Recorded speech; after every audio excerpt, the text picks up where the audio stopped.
2027 में उत्तर प्रदेश का विधानसभा चुनाव होने वाला है। ऐसे में वहां की जो रीजनल पार्टियां है या जो विपक्षी पार्टियां है वो अपनी तैयारी में लग चुकी है। आज से दो दिन पहले समाजवादी पार्टी की एक मीटिंग हुई। उस मीटिंग में कई सारे बातें हुई और उस मीटिंग में कई सारे मुस्लिम चेहरे भी थे।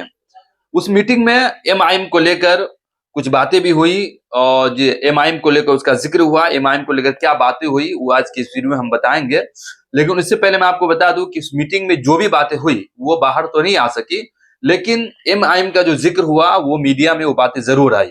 अखिलेश यादव के चचा शिवपाल यादव जो समाजवादी पार्टी के महासचिव भी है, जो वो बाहर आए, उन्होंने मीडिया से बात की तो मीडिया वाले ने एक सवाल पूछा कि एमआईएम को लेकर आप लोगों ने क्या रणनीति बनाई है, क्या एमआईएम का आपको जरूरत है। तो शिवपाल यादव ने एकदम साफ लफ्जों में कहा कि हमें एमआईएम की कोई जरूरत नहीं है। लेकिन सवाल यह है कि आखिर जो भी विपक्षी पार्टियां है जो अपने आप को सेकुलर कहती है, खाओ बिहार में हो, बंगाल में हो या फिर यूपी में हो, वो एमआईएम को अपने साथ लेने में क्यों कतराती है, एमआईएम को अपने अलायंस में क्यों शामिल नहीं करती है। बिहार के विधानसभा में जो एमआईएम का प्रदर्शन रहा या फिर यूं कहिए जो बीएमसी का रिजल्ट आया उसमें जो एमआईएम की जो कामयाबी थी, इन सारी चीजों को देखकर लोग ये कयास आराया कर रहे कि शायद अब जो बंगाल हो या फिर यूपी हो उसमें जो चुनाव होने वाला उसमें शायद एमआईएम अच्छा कर पाएगी। तो सवाल ये है कि आखिर जो भी विपक्षी पार्टियां हैं, हाँ बिहार की हो या फिर उत्तर प्रदेश की हो या बंगाल की हो, एमआईएम को अपने साथ अलायंस में लेने से क्यों घबराती, क्यों नहीं लेती है। जबकि बिहार में एमआईएम का प्रदर्शन बहुत अच्छा रहा, बीएमसी में बहुत अच्छा रहा। लेकिन एक सवाल ये है कि बिहार के अलावा जो बीएमसी का चुनाव रहा, क्या उस रिजल्ट को, उस नतीजे को हम बेस बना सकते हैं इस बात का कि एमआईएम का परफॉर्मेंस अच्छा है और लोगों का रुझान कम्युनिटी स्विंग से हो रही है, सब चीजों को हम बेस बना सकते हैं, बहुत बड़ा सवाल है। लेकिन अभी यूपी चुनाव को लेकर एमआईएम का जिक्र, एमआईएम का तस्करा जरूर हो रहा है कि एमआईएम अब यूपी में कैसे करेगी, अगर यूपी में अच्छा प्रदर्शन करती है तो किसका नुकसान होगा।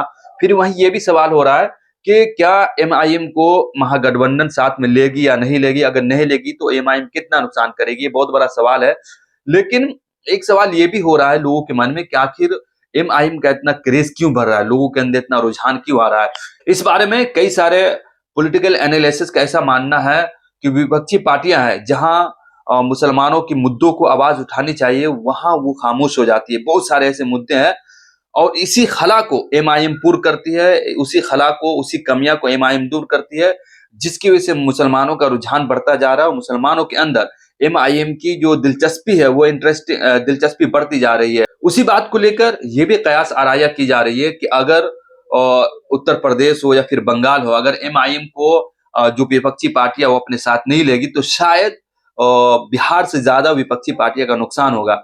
ये ऐसा मानना है जो पॉलिटिकल एनालिसिस उनका कहना है और उनका तर्क वही, जैसा कि मैंने आपको बताया कि बहुत सारे ऐसे मुद्दे हैं जहां विपक्षी पार्टियां को बोलनी चाहिए, जहां विपक्षी पार्टियां को उनके साथ खड़े होनी चाहिए, लेकिन विपक्षी पार्टियां वहां नदारद होती है और उसी नदारद होने का फायदा एमआईएम उठाती है। एमआईएम ग्राउंड पे रहती है, लोगों से मिलती है और मुस्लिम समुदाय के हक की बात करती है। ये सारी बातें हैं जो मुस्लिम समुदाय को अच्छा लगता है और जिसकी वजह से उनका जो एक वैल्यू है, उनका जो एक क्रेज है वो बढ़ता जा रहा है। बाकी तमाम चीजों को लेकर आप क्या सोच रहे हैं, आप हमें कमेंट कर जरूर बताएं। लेकिन आप कमेंट में इस बात का जरूर जवाब देकर जाए कि आखिर एमआईएम को जो भी विपक्षी पार्टियां है वो अपने साथ क्यों नहीं लेती हैं। इस बात का आप जवाब कमेंट बॉक्स में हमें जरूर